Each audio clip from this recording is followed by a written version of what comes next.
Good morning, everyone, and welcome to today's webinar. Thank you all for joining us. For those of you who don't know me, my name is Kate Chalker, and I'm an associate with the firm based in our Sydney office. Presenting today's webinar will be Adrian Bailey, who is a principal of the firm, also based down here in Sydney. I'm sure all of you have come across Adrian before, and in today's webinar, he will be taking a look at the active asset test, being one of the basic conditions to access the small business CGT concessions. So Adrian will be taking us through the requirements of that test and also be looking at a number of case studies towards the second half of the webinar.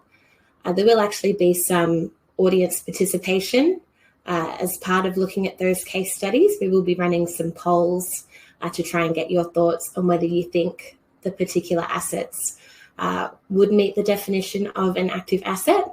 So keep an eye out for those, and if you could participate in those polls, that would be appreciated. I'll just run through a little bit of housekeeping in case we do have any new attendees today. So firstly, if you would like to download a copy of today's slides, you can do that just by clicking on the Files button on the right-hand side of your screen. From there, you can download a PDF version of the slides.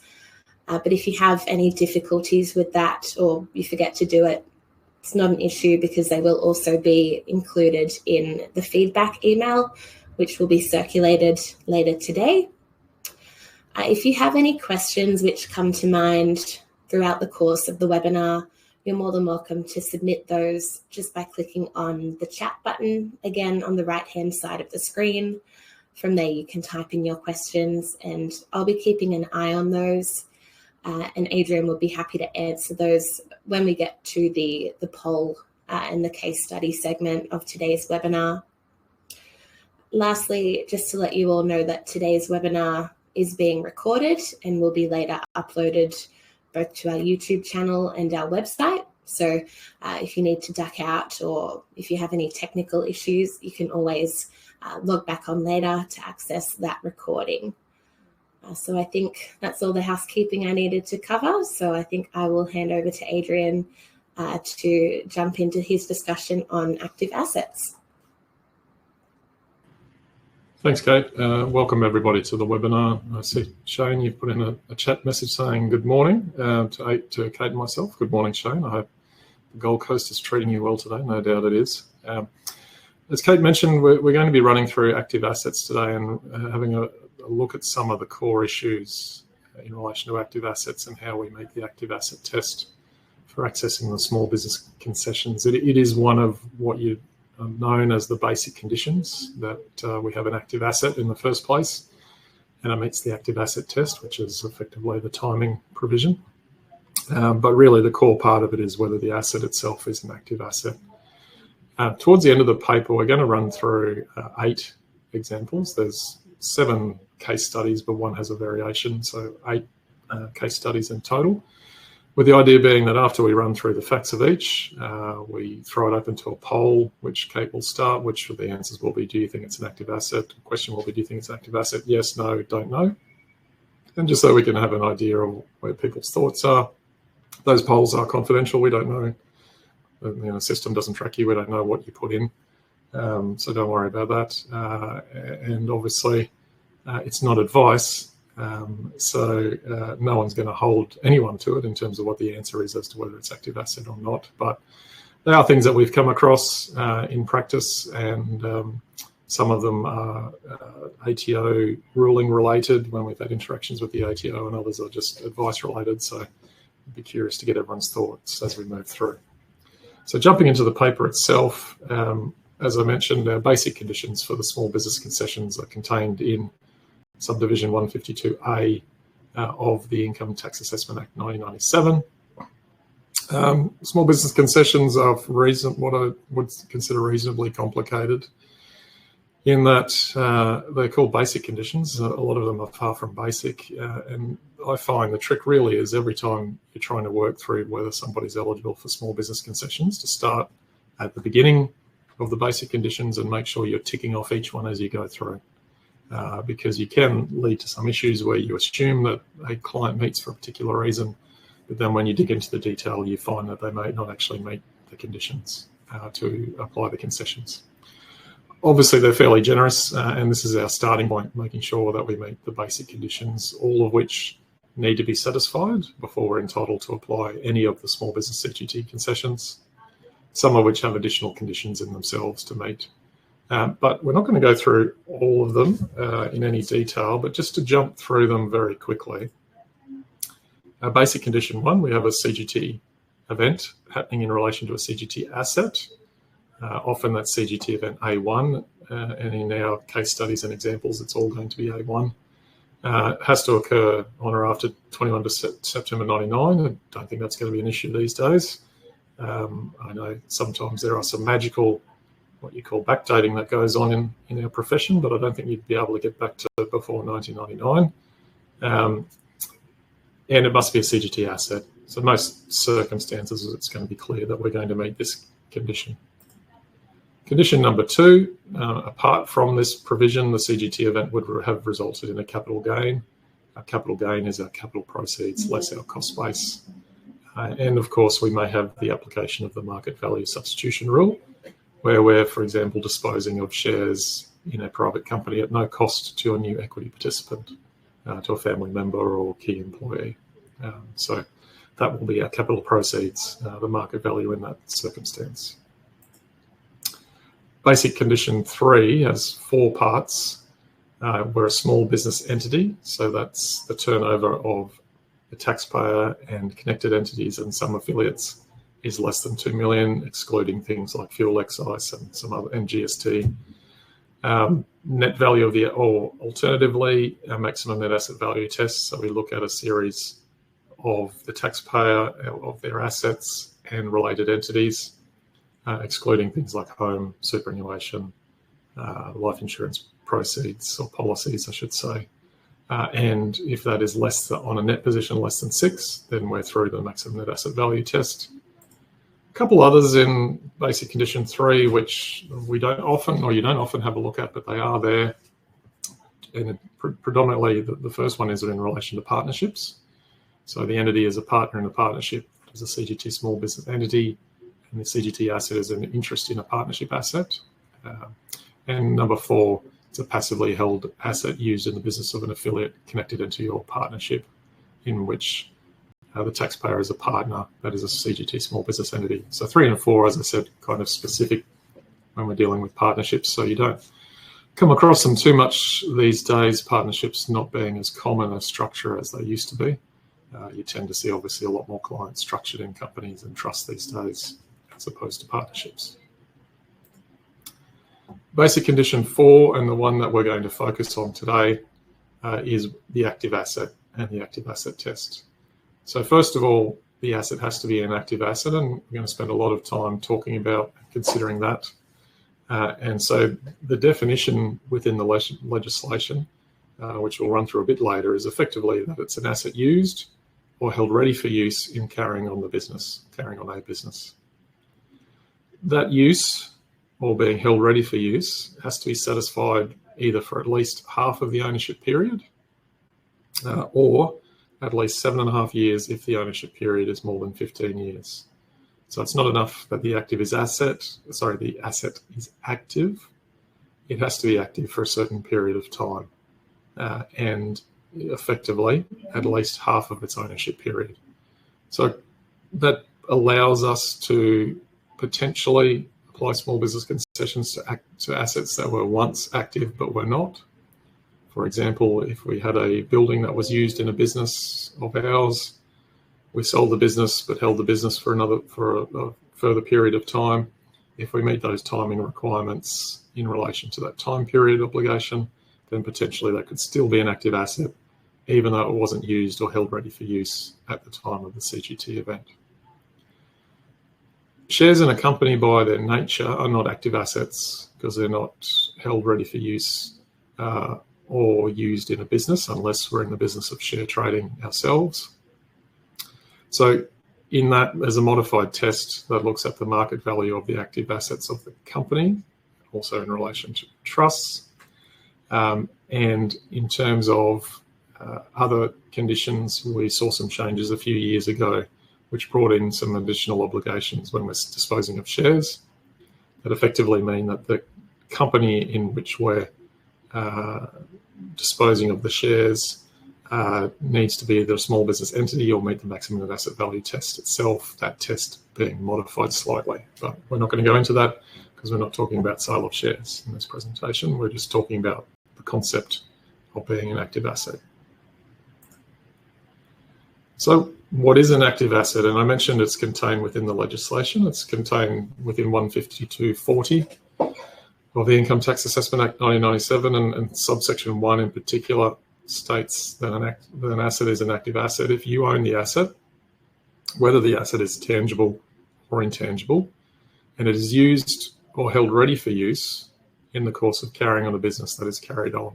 So, to my mind, a relatively straightforward definition. The key parts or the key considerations, I would think, are the words, and we certainly see this in the cases, are the words used or held ready for use in the course of carrying on a business. So two different concepts. Is it used or held ready for use?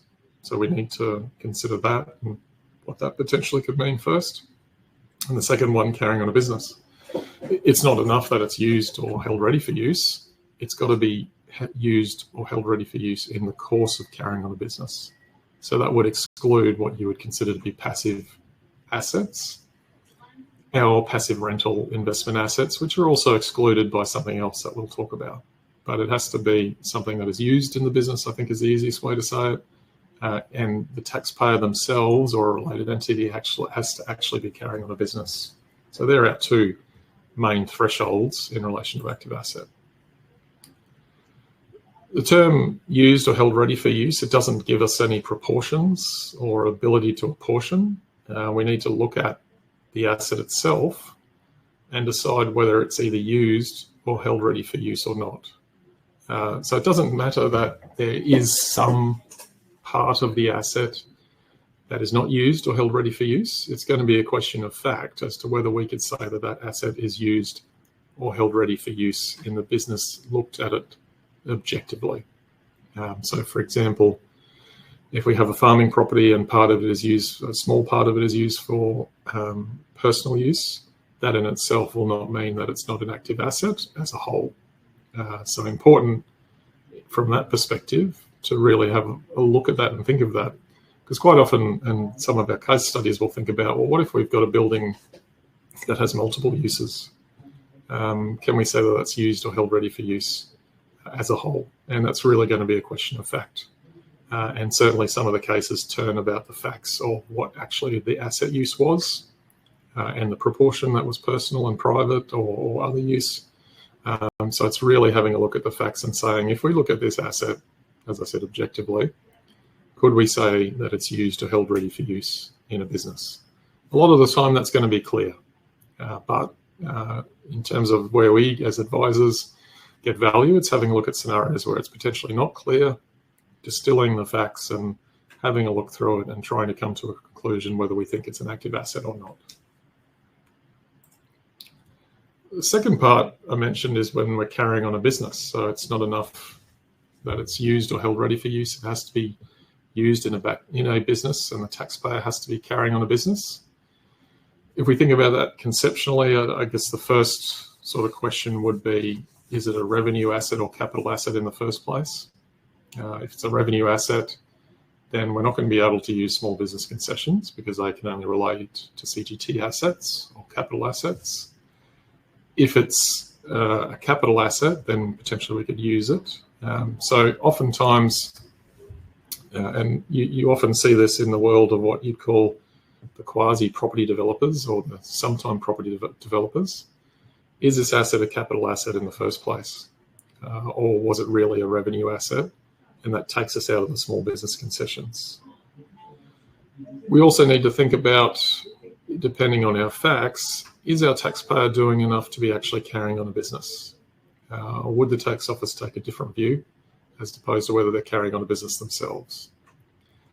In terms of the two aspects, we can get some guidance on what the ATO look at or what they think about in terms of the sort of indicia or factors between the two. And for whether it's revenue or capital, and this is particularly handy to have a look at if you have clients in that, as I said, quasi property development world, and they're telling you that it's a capital asset and it's a disposal of a CGT asset, and you've got concern whether it is or not. Really the determination in this is that if the profit can be income, if it's from an isolated transaction, if the intention of or purpose of the taxpayer entering into the transaction was to make a profit or gain, and the transaction was carried out or profit was made in the course of carrying on a business or carrying out a business operation or commercial transaction.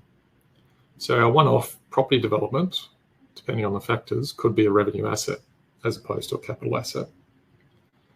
TR 92.3 in paragraph 13 sets out the factors that the tax office will have a look at. We all know the tax office don't make the law, but it's worthwhile knowing how they will judge a client, and 92.3 is a good guide as to whether they will think it's revenue or capital in the first place. So the factors that they will look at is the nature of the entity undertaking the operation, nature and scale of other activities undertaken by the taxpayer, amount of money and the magnitude of profits, nature, scale and complexity of the operational transaction, the manner in which it was carried out, the nature of any connection between the relevant taxpayer and any other party to the transaction, the nature of the property, if it's acquisition and disposal of property, and the timing of the transaction and various steps. So all of those factors, none of them are conclusive, but those are the sorts of things the tax office will have a look at. And as mentioned a few times, it becomes an issue when we're looking at some form of property development, whether it was always on revenue account as opposed to capital account, and therefore we can't use the small business concessions.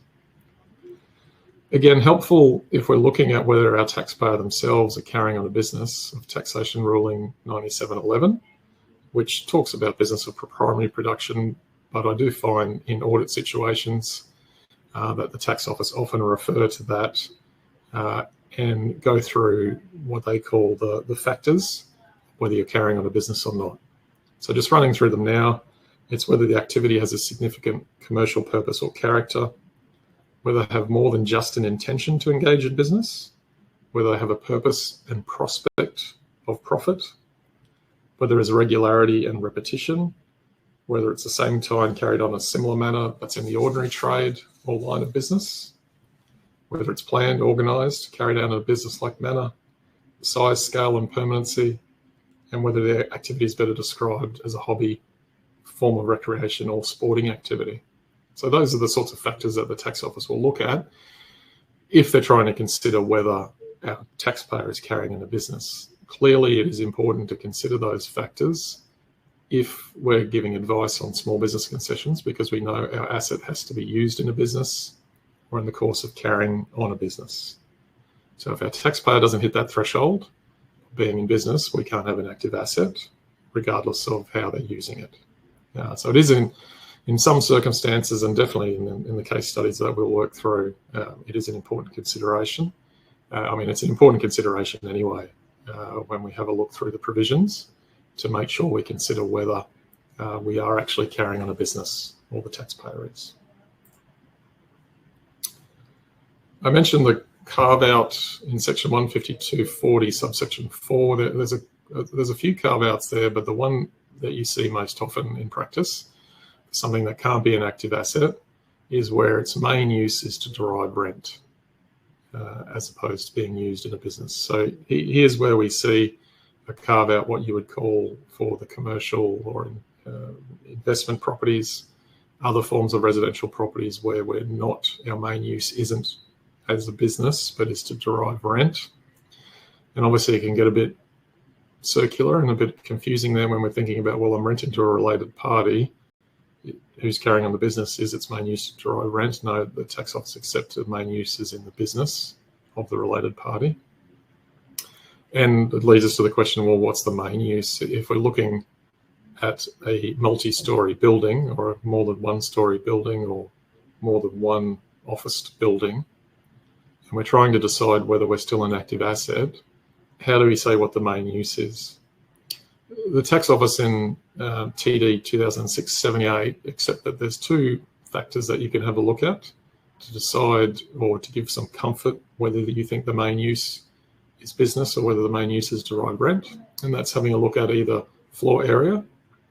So if we have a two-story building and 75% of the floor area is used in the business and 25% is rented out, you'd be reasonably comfortable that the main use is business premises. And then proportion of income. So having a look at the amount of the income that is paid in relation to the business use as compared to the income that is paid for non-business use. So again, thinking of that example in terms of the, say, two-story building, bottom floor is leased out to our business, top floor is leased out to unrelated parties, having a look at the proportion of the income there. Sometimes you do see issues with that approach where we either haven't documented the lease between our asset owning entity and our operating entity, or the lease isn't on commercial terms because we haven't been wanting to, recycle GST between the two or pay money between the two. So we've kept it at a below market rate, which means that the proportion of our income when compared to the unrelated party rent may be different than what it would normally be. So again, if we're looking at whether we would say the main use is deriving rent, that is what the tax office will have a look at, those two key factors, floor area, proportion of income, and then they'll make their decision as to whether they think the main use is to derive rent.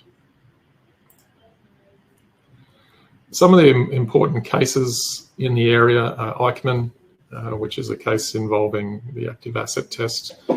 Our firm acted for the taxpayer at the federal court and full federal court level, where the taxpayer was successful at the full federal court level.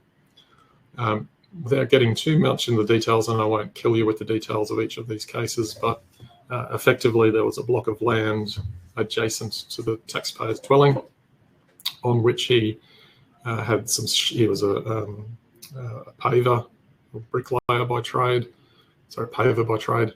And so had a separate trust that operated the business. He held the land. He held the land adjacent to the main residence on a separate lot. Had some sheds there, stored equipment, stored vehicles, stored materials on the vacant land. Not a lot of the facts came out in the judgment as to how much was actually used, because it was all stemming from a private ruling.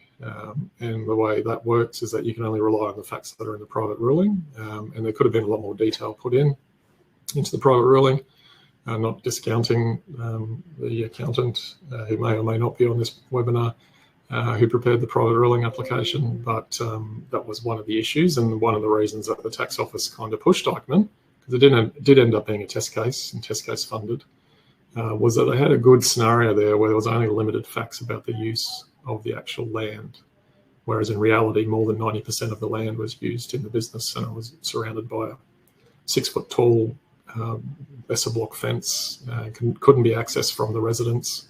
So with that one, the line that the tax office was really pushing was that for an asset to be an active asset, the use had to be integral. It had to be such an important asset that the business couldn't operate without this asset. Now, if you remember what the provision says, it doesn't talk about integral use. It just says used or held ready for use. It doesn't say that without this asset, the business couldn't operate. If the tax office had been successful in Eichmann, the breadth of what that would apply to is pretty staggering. I mean, for the most part, we operate in offices as accountants and lawyers and other advisors, but the office isn't integral. We can operate from anywhere. So straight away, things like that could potentially be struck out of active assets. Luckily, the full federal court disagreed with the commissioner. They said the wording was pretty clear. There's no need to put an unnecessary gloss on it by putting in words like integral and so forth, and that the provisions themselves were meant to be read beneficially because they are beneficial for the taxpayer, the small business concessions. So that was a good win for Eichmann and a good win where the tax office were trying by case law to widen or limit the assets that you could say were active assets. Rus is an AAT decision in relation to farming land. With that one, only a very small proportion of the farming land was actually used in the business, and a much larger proportion was used for private use. So the taxpayer tried to say that the whole asset was active because, as mentioned before, there's no proportioning. It's either active or it's not. And they made the argument to say that even because it was used, it's not, you can't divide the land, then it was an active asset. AAT disagreed. Again, they looked at effectively how much of the land was used in the business. Tingari Village was a caravan park or short stay accommodation provider, and again looking to claim small business concessions on the sale, saying that it was used in the business of the caravan park. The issue with Tingari Village was it wasn't so much your caravan park where you might go on a Easter holiday and stay for a week or two, and other times of the year it's fairly quiet. They were pretty much long-term tenants residing there for many, many years. They had exclusive use of the premises that they rented, or if they had their own van, they had exclusive use of the lot.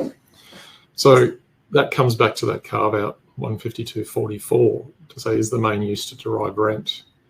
One of the factors that the tax office always argue, and that the court agreed in this circumstance in Tingari Village, is that if we have exclusive use of the property, it's more, as the tenant, it's more rent than otherwise. So that was the downfall in Tingari Village. Because we had all of these or the taxpayer had all of these long-standing, in effect, lease commitments with these tenants, the main use of the caravan park was not in the business, it was to derive rent. Del Castillo is a more recent case in 2022, which came out after Eichmann. We kind of almost acted for the taxpayer in this manner. They approached us after the Eichmann decision to act for them. They had some test case funding as well, but we just couldn't reach an agreement with them to act for them. Less said the better, I think. The factual scenario behind that is that Jovita Del Castillo, she had a block of 6 townhouses that she owned, and she effectively managed the rental there of the townhouses. They were all on your normal sort of residential leases, but she didn't have an agent. She did all the, drew up all of the lease contracts, did all of the work such as gardening around the townhouses and the external cleaning and the rubbish collection and those sorts of things, or putting out the rubbish bins. Evicted the tenants if need be, went to the tribunal in relation to those sorts of things. And she tried to make the argument that it wasn't just for rental, it was really a business because of all of these other things that she was doing. Unsuccessful in the AAT. The AAT said, no. Despite you doing all of these other things, again, coming back to that exclusive possession sort of concept, together with the fact that the main use is rent, really, when you look at it, you can't say because you've just got 6 of them, even though there are 6 and that's more than 2 or 3, that you're actually carrying on a business. In this case, the main use is to derive rent, so it is not an active asset. Didn't go past the AAT, obviously. It's a fairly clear decision in that regard, and so unsuccessful for the taxpayer in that matter. So we're going to jump into our case studies, and the rationale behind the case studies is that I'll run through the facts. These are all the facts we're going to talk about, and we're going to ask the question, do you think it's active? Yes, no, don't know. You'll see we don't have an option to say, go get a ruling, because we just want to get people's thoughts. If you're inclined to go get rulings on these matters, knock yourselves out. But today we're just going to get people's thoughts. As I mentioned, this is recorded, but everything's anonymous. We can't tell who's saying yes, no, or otherwise. So have no concerns if you're trying to make some sort of argument. Of course, if you've got a reason for your decision, chuck it in the chat box, and I'll, without identifying who it's from, I'll say what the sort of argument that person is proposing. But yeah, the idea being that we work through these and see where people sit or what their thoughts are. So case study 1, we've got Sarah. She's employed as a real estate agent in Gosford. Sorry, I should say at the start, a lot of these are taken from client matters with details changed. So they are factual or real life scenarios. One of her roles is managing short stay accommodation in the local area for holidaymakers. She owns a holiday apartment in a resort complex at Cairns in her name. When not performing her role, Sarah manages the bookings at the holiday apartment. She operates a website, lists the property on other accommodation booking websites, responds to queries, organises cleaners, maintenance, and turnover is around $65,000 per year. So the question, if Kate's going to start a poll, is do you think if Sarah disposes of her holiday apartment, she has an active asset and she can apply the small business concessions? So we'll give that 30 seconds or so to run. While we're doing that, I'll just run through some of the questions. So we've got, sorry, Kate, are you going to say something? Or are you I didn't know whether you wanted me to put the questions to you. Oh, it's all right, I'll run through it because I've got them here on the screen. Normally I don't. But if the business operates as a skip bin hire, would their trucks and skip bins qualify as active assets? I would say yes. I recognise that the main use, the counter argument, I should say, is the main use is really hire of the skip bin, so that's the asset used for hire. But if you look at it conceptually, particularly with the trucks, I don't think there's much an issue there because they have to go and pick up all the skip bins, so it's part of the business. I would say that the hire assets themselves, being the skip bins, although they are used for rental or for hire, I wouldn't say that their main use is to drive rent. Their main use is to be used in the business. That sort of business, normally the skip bin's not going to be there for 10, 20 years, that sort of thing. It's going to be there for a short period, weeks or months or days. And so I would be reasonably comfortable in that circumstance that would be an active asset. What have we got with our poll, Kate, for case study 1? Where do people stand? We've got 13% going yes and 86% going no. No one sitting on the fence. Yeah, and I'd agree with the no's in that in this circumstance. Okay, so she's a real estate agent. I recognise that. She's kind of expanding on what she does in her role, but I just don't think she gets there in terms of the one place holiday apartment. She's doing it in a business-like manner, but I don't think she's doing enough in order for it to be in a business. Feel free to jump in, Kate, if you disagree with me. I'm always open to being corrected. But next one, we're going to do a variation to case study 1. So Kate will reset the poll, hopefully, so people can again say yes, no, or maybe. So the only change in this one is she owns a holiday. The holiday apartment is not owned by her, but by a company that she's the shareholder of, and she's disposing of it out of the company. Would anyone's thoughts change as to whether it's an active asset or not in this circumstance? And we'll throw it open. While we're waiting for some answers to come in, this factual scenario, except for the company part, that was the one that wasn't a variation, kind of, as I mentioned, with some differences. It didn't come to us as a small business concession query. It came to us as a super fund query, in that the taxpayers had owned that property in their own names and decided to transfer it to their super fund without advice, using effectively the stamp duty concession to deal with stamp duty. And then obviously when it came to year end and when the super fund auditor saw it, they had some questions as to whether it was business real property. And I think in that case, yeah, definitely you'd have some issues there. So has the variation been managed to sway our 13.86%, Kate? No, we're sitting at 12 and 87, so much the same. All right, well, could I just raise something by the fact that's being held in the company?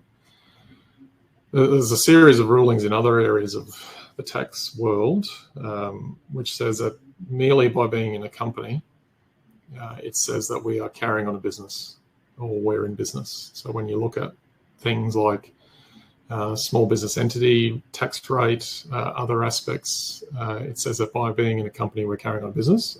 I don't think that is enough on its own, I would think, to get you there, but it certainly should start us thinking. But I might raise, and I only noticed this myself recently, there's actually a note within the legislation in relation to 152.40, which gives us an example, and I'm going to read it just for the purpose of this case study. A company uses a house purely as an investment property and rents it out. The house is not an active asset because the company is not using the house in the course of carrying on a business. If, on the other hand, the company ran the house as a guest house, the house would be an active asset because the company would be using it to carry on a business and not to derive rent. I recognise a guest house is different to perhaps a holiday apartment in short stay complex or holiday apartment in a resort complex. But we probably want to get more facts out of our client about how, what these terms are in terms of how often people are staying there. And so potentially, and I recognise that a note or an example in legislation is not legislation itself, but potentially maybe you make an argument in this case, because it's held in a company, that it could potentially be used in a business and an active asset. Any further thoughts on that one, Kate? Not putting you on the spot. Yeah, you could give it a go. I'm not sure how much weight it would hold, but would be an interesting judgment to read, certainly, if someone did try to make that argument. Yeah. And so, tip, always buy your holiday homes in companies. But of course, then that leads to problems if you're going to use them yourself. Case study 2. Andrew and Vicky own 5 acres in the Hunter Valley in their own names. They acquired the property just before COVID-19. Situated on their property is their main residence, 5 detached cabins, function centre. A company they hold shares in runs the operations of the cabin hire and the function centre, so gets the staff in, the catering and so forth. The first few years, because of COVID and restrictions there in the Hunter, the turnover was really nominal. There wasn't much turnover much in the first couple of years. They've decided to sell. Again, throwing open the poll, hopefully. Do you think this is going to be an active asset? And again, this is not so much a CGT concession query that came in, but kind of more general discussion on structuring this and how to structure it, considering that main residence is also going to be on it. See a comment there in relation to that previous example. 2 issues being, is the guest house a business? And if so, is the income rent? Well, coming back to that, of course, it's going to be a question of scale, I would say, but coming back to that commentary about exclusive possession and so forth, normally in a guest house, you wouldn't have exclusive possession. It's always going to be fact dependent. I think you've got more legs if it's in a company. All right, so Kate, how are we tracking with our most recent case study? Where are people sitting on the spectrum? Everyone is very confidently saying yes. Does anyone have any issues? And Kate, I'm going to continue to put you on the spot here, Kate. Anyone have any issues with the fact that the turnover was pretty nominal during the first few years?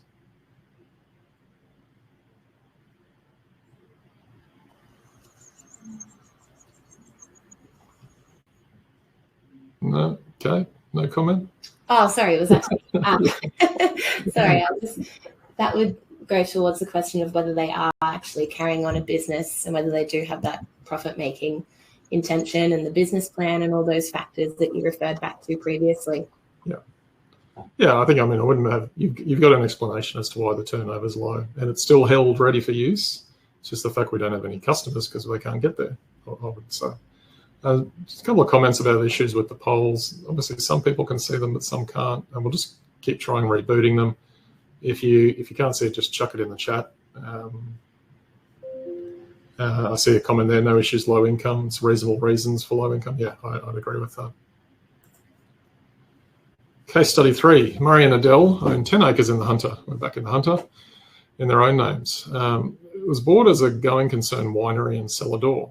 I know there's someone on the call who has their own winery, so they may tell me that this could never happen, but we're saying in our case study it was closed due to a phylloxera outbreak. They decided to end the winery business. They didn't want to restart, had to get rid of all the vines. So they started running cattle. This was a few years ago when the Hunter was in drought. The drought meant numbers were low and the business itself was never profitable. They engaged farmhands, property manager, had extensive fencing put up from the capital, sorry, except for the cattle, not the capital, but also had their main residence in relation to on the property. So I think Kate's just restarted a poll. I'll see some comments there about potentially not working properly. I'll let Kate play with it a little bit to see what happens, if she can get it going again. But otherwise, if you want to put in some comments whether you think it's an active asset or not. Again, with some facts change, there was no phylloxera outbreak. There was other reasons for shutting the winery. This is a client matter, so we can tell you what the tax office thought about it. So comment there, yes. Assuming more than a hobby, yes.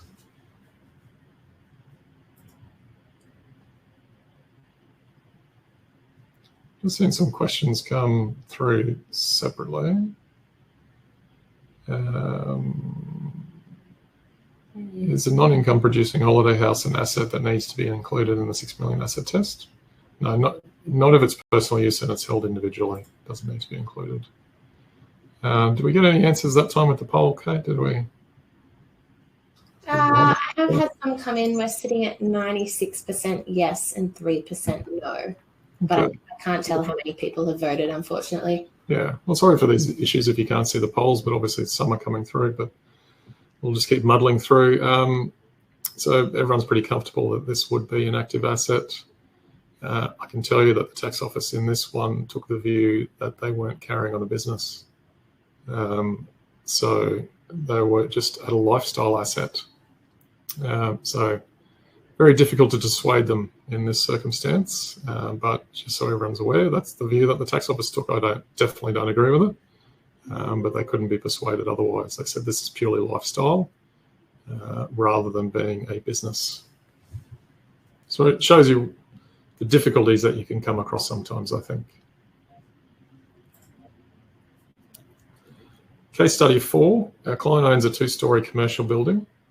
The building is not on separate titles nor subject to a strata scheme. On the ground floor, our client operates a cafe restaurant. On the first floor, a large part of the floor is vacant, and the remainder is used for storage of cafe consumables and has a staff break area.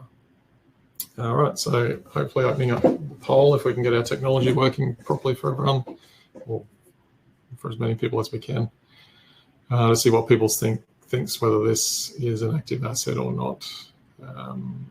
So again, 2-storey building, bottom floor cafe restaurant, top floor vacant, remainder is used for staff, storage and staff break area. Just going to jump back into some of the Q&A. Question, was De Castillo unsuccessful because it was not a business or because the income was rent? It was more toward that, saying the income was rent because of the exclusive nature of the contracts and so far. Another comment, I think coming back to our example of the holiday apartment. The apartment is part of a hotel complex and they rent it out. Again, if it's more in line with that sort of holiday, like that hotel complex where you don't have that exclusive use, and it's, I would think you've got a stronger grounds there. How'd we go with this one, Kate? Any serious results? We're mostly sitting on yes, 90% yes, yep, and 9% no. Yeah, I think I'd be comfortable that this is an active asset. There is a case, and I'll murder the pronunciation. It's a Greek name. It's like Karagiotsis or something, where they said the storage of records was not sufficient to make it an active asset. But I think that's definitely different to this sort of scenario where we're effectively using the entire building. It's been used for storage and staff break area. So I wouldn't have any particular concern saying that this was an active asset in being used in the business. Case study 5, similar but different. 2-storey commercial building. Building is not on separate titles nor subject to strata. First floor, our client operates the business. Ground floor is leased to an unrelated party. Is this an active asset? If we could go to the polls again, or hopefully go to a poll.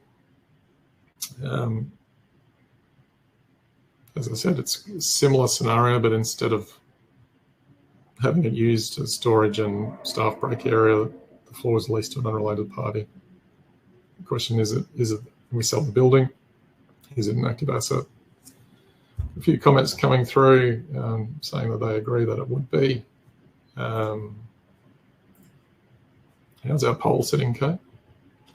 We've got, it's changing quite quickly, but we're sitting on 70% yes, 16% no, and 12% unsure. Yeah. So I mean, the main concern with this one would be that carve out 152.40 and whether its main use is rent.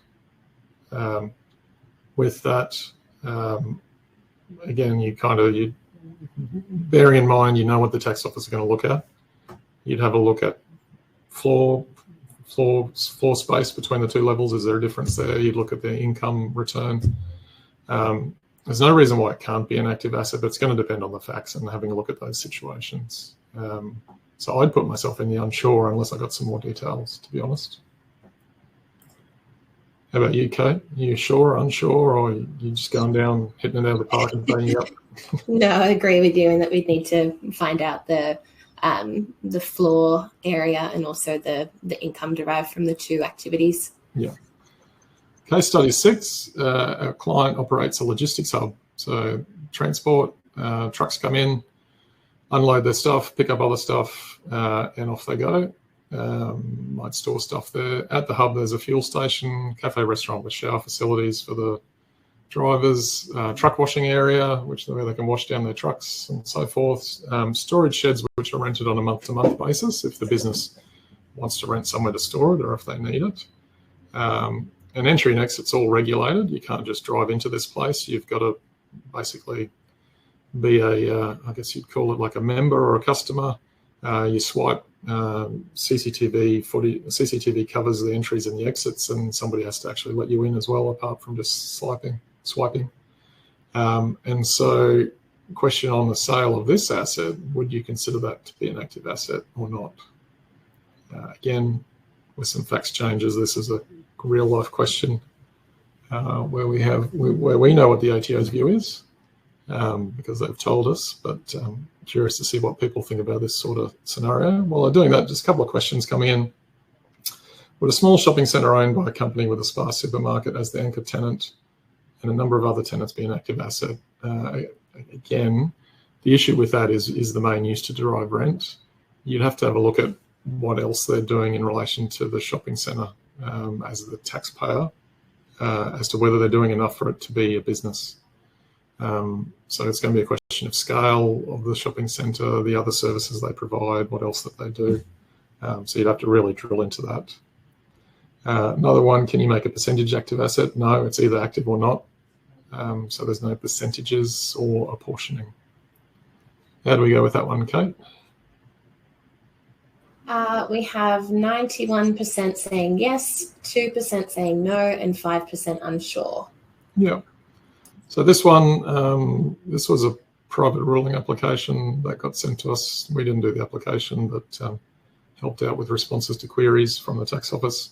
The tax office in this one said no, it's not an active asset. The rationale was that because of the storage sheds, even though that proportionally they didn't take up a great deal of the land, that was the majority of the income. and that was the tenants under the storage shed had exclusive use while they were there. So they said that main use is to derive rent as opposed to being an active asset. So again, something that, you'd think you're reasonably comfortable with this, but the tax office decided to take a different view in relation to it. We actually, in that one, we did get some external advice from council and those sorts of things. And again, they all agreed that it should be an active asset, but the tax office wanted to continue to take that view. Last case study. Again, this is a real life scenario with details changed. Client owns a 3-story commercial building, and they've got long-standing leases to blue chip tenants. So one's ASX listed, other major companies. The client arranges the cleaning, maintenance, gardening. There's a concierge service in the lobby. Does all of basically everything in relation to the building in terms of the facilities, as well as also provides, it's not listed there on the slides, provides some things like a gym and so forth. And so it's a really nice building, clearly, with some great tenants. They sell the building. The new buyer doesn't really manage it to the same standard. And within 3 years, and of course this is judged after the fact, in 3 years, 3/4 of the building is empty.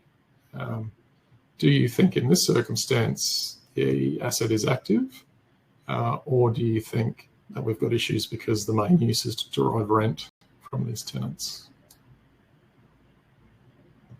While we're doing that one question, with the active asset question, does it have to be actively used in the business at the time of sale?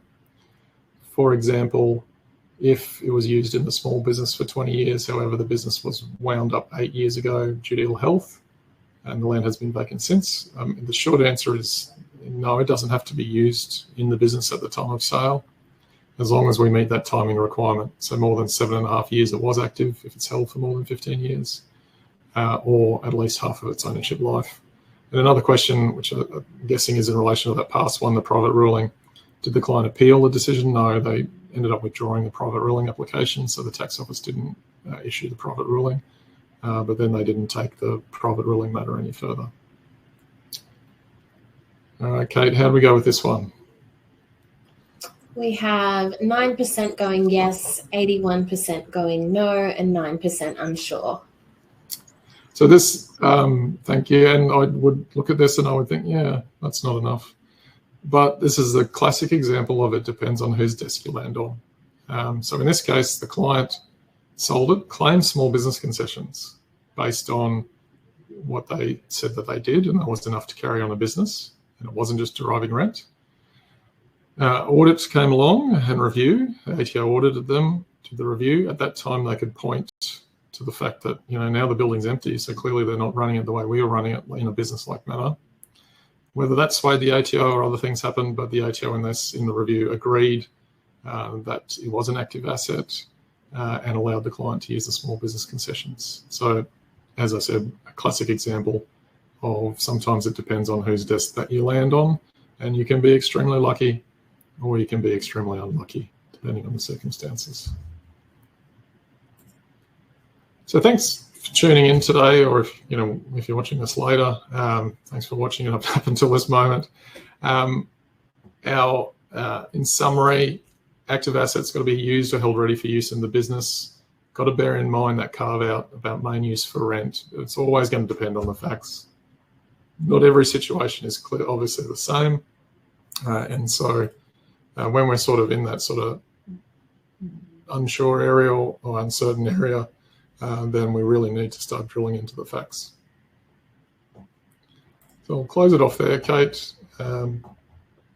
Just scrolling through the questions. Most of them are comments in relation to this case studies. Yeah. And so I think we'll close it off there, Kate. Yeah. All right. Well, thank you very much, Adrian, for that presentation, and thank you all for attending and for your participation in the polls and for letting us know your thoughts on all those different case studies. Later today, there will be a feedback email circulated to all of you. If you could just take a couple of minutes to fill out that survey, just with some feedback from today and also any other topics that you might like to hear about, we do take all of those suggestions on board. Other than that, we'll sign off today, and we hope to see you on the next one.